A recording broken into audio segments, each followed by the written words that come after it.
एक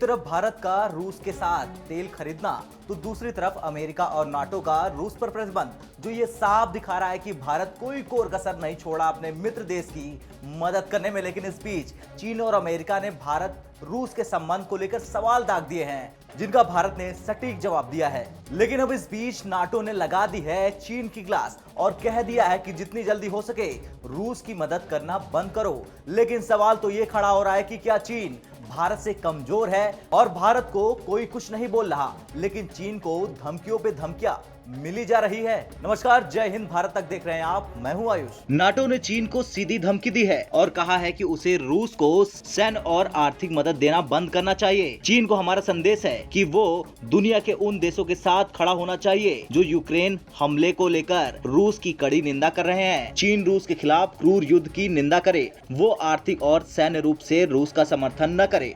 सोचिए, इतने दिन बीत जाने के बाद अब जाके नाटो रूस यूक्रेन युद्ध को लेकर सक्रिय हो गया है। इतने दिन से यूक्रेन के राष्ट्रपति गुहार लगा रहे थे तो गुम थे ये नाटो देश। जेन्स स्टोल्टेनबर्ग ने कहा कि हम चिंतित है क्योंकि रूस नाटो के बहाने यूक्रेन में इसे अंजाम देने के लिए जैविक हमले की तैयारी कर सकता है। अगर ऐसा होता है तो ये संघर्ष की प्रकृति को बदल देगा। ये न केवल यूक्रेन बल्कि नाटो देशों को भी प्रभावित करेगा। नाटो सहयोगी इस तरह के हमलों से निपटने के लिए यूक्रेन को हथियारों की आपूर्ति करने पर सहमत हुए हैं। हमने अपने रासायनिक, जैविक और परमाणु रक्षा तत्वों को सक्रिय कर दिया है। इससे पहले यूक्रेन के राष्ट्रपति ज़ेलेंस्की ने नाटो से सैन्य मदद बढ़ाने का आग्रह किया है। भारत के न्यूट्रल रुख से अमेरिका को ऐतराज तो है, लेकिन वो इस पर कुछ भी कर पाने में असमर्थ साबित हो रहा है, जिसका प्रमुख कारण है भारत की विदेश नीति, जो इस समय सबसे मजबूत और सबसे सही साबित हो रही है। हालांकि भारत का रूस के खिलाफ न जाना अमेरिका को पसंद नहीं आया,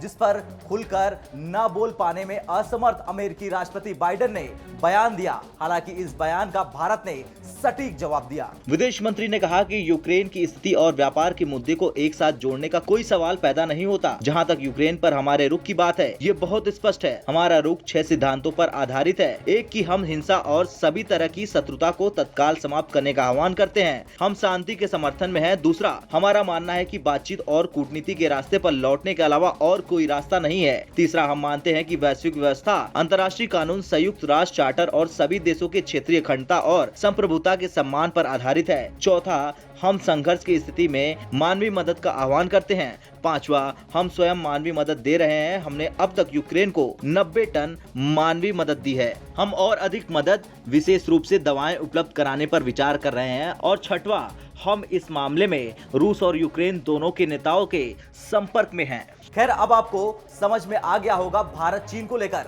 भारत के खिलाफ जब कोई बयानबाजी करता है, चाहे अमेरिका ही क्यों ना हो, बोलने से पहले 100 बार सोचते हैं, लेकिन चीन को सीधी सीधी धमकियां दी जाती हैं।